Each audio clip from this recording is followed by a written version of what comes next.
and she claimed that one night in 1996, Combs had forced her and Porter to take ecstasy and have sex with each other as Combs watched and touched himself. In a stunning courtroom moment, Sean "Diddy" Combs collapsed after the judge announced a life sentence in connection with the murder of Kim Porter. The verdict marks a dramatic turning point in one of the most high-profile legal battles of the decade, ending the trial that exposed a web of abuse, exploitation, and betrayal behind the glamorous facade of the music mogul's empire. Kim Porter, Diddy's longtime partner and mother of 3 of his children, had long been surrounded by controversy and suspicion following her mysterious death.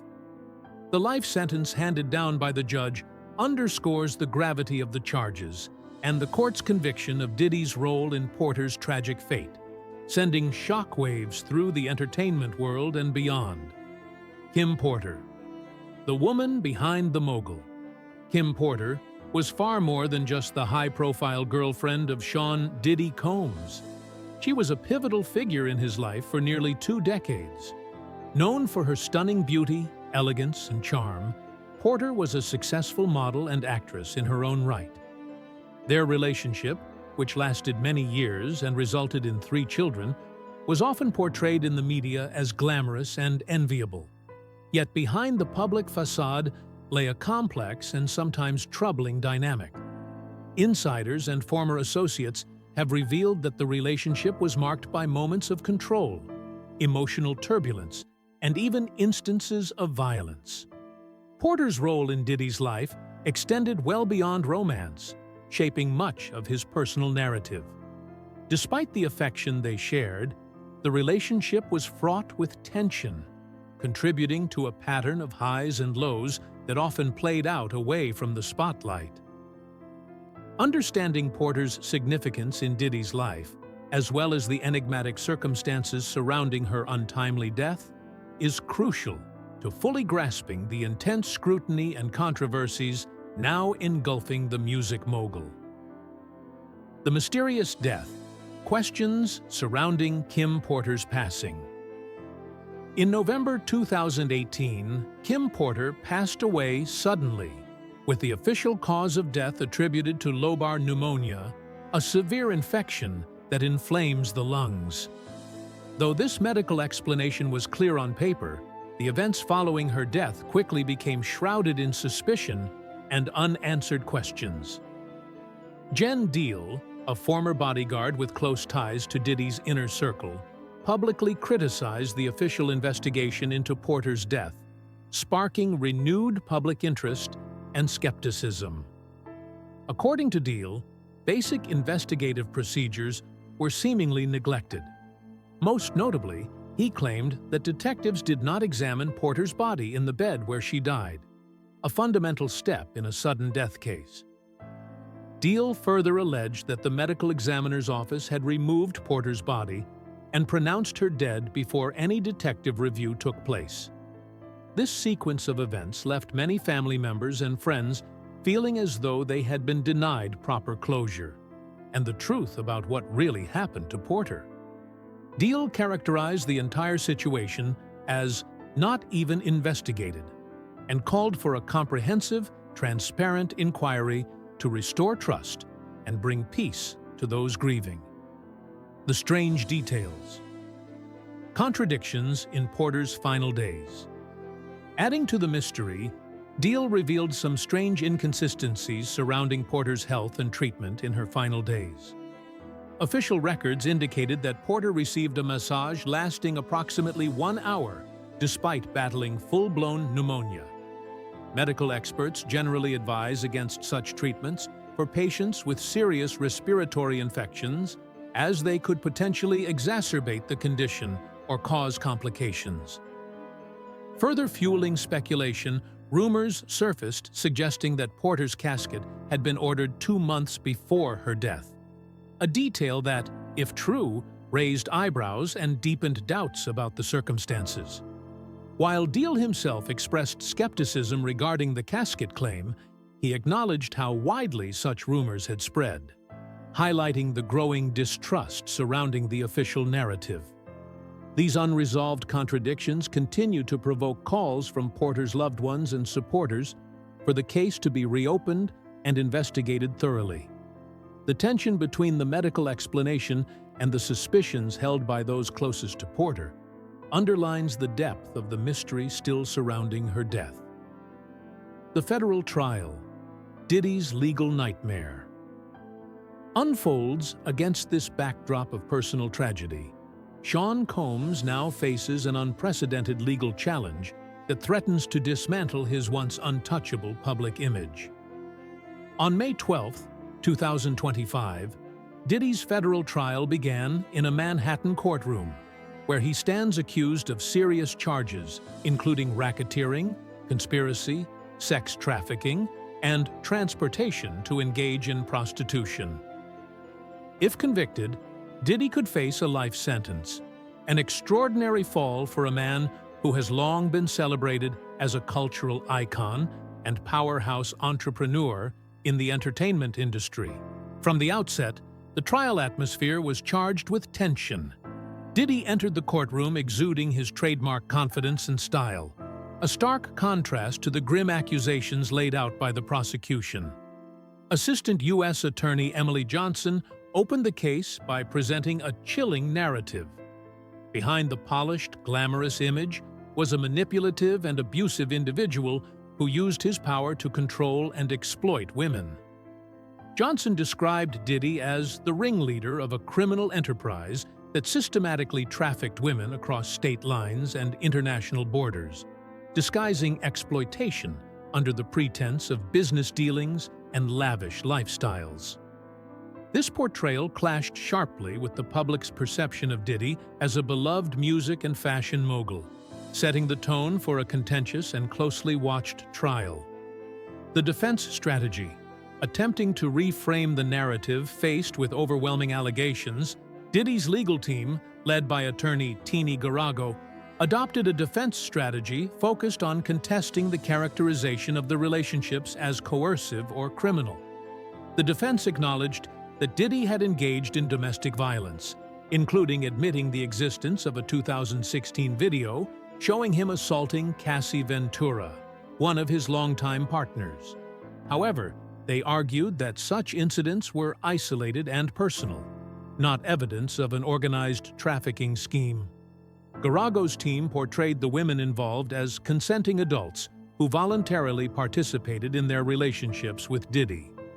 This argument sought to shift the focus away from claims of exploitation and criminal conspiracy, painting a picture of complicated but consensual personal relationships rather than systematic abuse. Despite this attempt to reframe the narrative, many observers remain skeptical. The defense's portrayal seems at odds with the power dynamics at play, where Diddy's immense influence and control over these women could arguably undermine the notion of genuine consent. Critics suggest that the imbalance between a mogul of Diddy's stature and the women involved aligns more closely with patterns of coercion and victimization. The defense strategy, attempting to reframe the narrative. Facing such damning accusations, Diddy's defense team, led by attorney Tini Garago, sought to undercut the prosecution's case by portraying the relationships involved as consensual. The defense conceded that Diddy engaged in domestic violence, even acknowledging the existence of a 2016 hotel video showing him assaulting Cassie Ventura, one of his longtime partners. However, they argued this was a personal, isolated incident of domestic violence rather than evidence of trafficking or racketeering. Garago's defense pushed the idea that all involved women were strong, consenting adults who chose to participate in their relationships freely. This framing was met with skepticism by many observers who compared the power imbalance between Diddy and these women to that between a predator and prey, making the defense's portrayal seem implausible to some. Witness testimonies, disturbing accounts, surface. The trial's early days brought forth harrowing testimonies that exposed the dark side of Diddy's empire. Israel Flores, a former hotel security officer, recounted responding to a distress call at the Intercontinental Hotel in Los Angeles in March 2016. Flores described witnessing Diddy with a menacing glare while noticing Cassie with a visible black eye, desperate to leave the scene. Flores's testimony included a jaw-dropping moment. He revealed that Diddy attempted to bribe him with $100,000 to keep silent about the incident, a staggering attempt to obstruct justice and maintain secrecy. The jury also reviewed chilling evidence such as surveillance footage and cell phone videos depicting the aftermath of the hotel altercation, damaged property, scattered flowers, and other signs of violence. Despite the defense's efforts to discredit Flores for minor inconsistencies, his testimony remained firm and credible. Cassie Ventura's brave testimony shedding light on abuse. Perhaps the most emotionally wrenching testimony came from Cassie Ventura herself. The singer and actress, who had been involved with Diddy for nearly 11 years, spoke candidly about the physical and psychological abuse she endured. Cassie detailed how their relationship began professionally, but gradually became a nightmare. She recalled feeling coerced and controlled, pressured into a complex dynamic where Diddy's influence over her career intertwined with abusive personal behavior. She described harrowing incidents, being hit, dragged by her hair, stomped on, and subjected to extreme violence. Despite her pain, Cassie maintained composure, bringing raw vulnerability to the courtroom. She introduced the concept of freak-offs, drug-fueled, multi-day parties orchestrated by Diddy, where women were allegedly exploited and coerced. These gatherings allegedly involved extensive planning, surveillance, and drug use, including ecstasy and mushrooms supplied by Diddy or his associates. Cassie spoke about how she dissociated during these events, feeling humiliated and degraded. The broader pattern: allegations and accusations against Diddy. Cassie's testimony is just one piece of a disturbing mosaic. Over the years, Diddy has faced accusations from dozens of individuals alleging abuse, coercion, and misconduct spanning back to the 1990s. As of April 2025, over 60 civil lawsuits against him are pending, painting a disturbing portrait of a man with a long history of alleged predatory behavior. These claims include stories of drugging, assault, intimidation, and psychological abuse, forming a pattern that the prosecution argues reflects systemic criminal conduct rather than isolated incidents. The Kim Porter connection: abuse and control behind closed doors. While Diddy is not currently charged in connection to Kim Porter's death, testimonies and accounts shed light on their turbulent relationship. Reports from insiders like former Bad Boy rapper Mark Curry and ex-bodyguard Roger Bonus reveal a history of controlling and violent behavior by Diddy toward Porter. Incidents include physical confrontations and emotional manipulation, including an infamous 2000 altercation at a wedding in Italy, where Diddy allegedly assaulted Porter's then-boyfriend, leaving him bleeding and threatening further violence. Such incidents highlight a pattern of aggressive and domineering conduct in Diddy's personal life. A complex legacy in crisis. Sean "Diddy" Combs stands at a crossroads. His decades-long career as a music and business titan is now overshadowed by grave legal battles and disturbing allegations. The death of Kim Porter remains a painful mystery for many, shrouded in unanswered questions and deep suspicion. Meanwhile, the federal trial unfolding in New York reveals a harrowing narrative of exploitation, abuse, and power abused. With brave witnesses like Cassie Ventura stepping forward, the world is witnessing a reckoning for a man once untouchable. As the courtroom drama continues, one thing is clear: this saga is about far more than one man. It touches on broader issues of power, abuse, and accountability in the entertainment industry, a call for justice and transparency that cannot be ignored.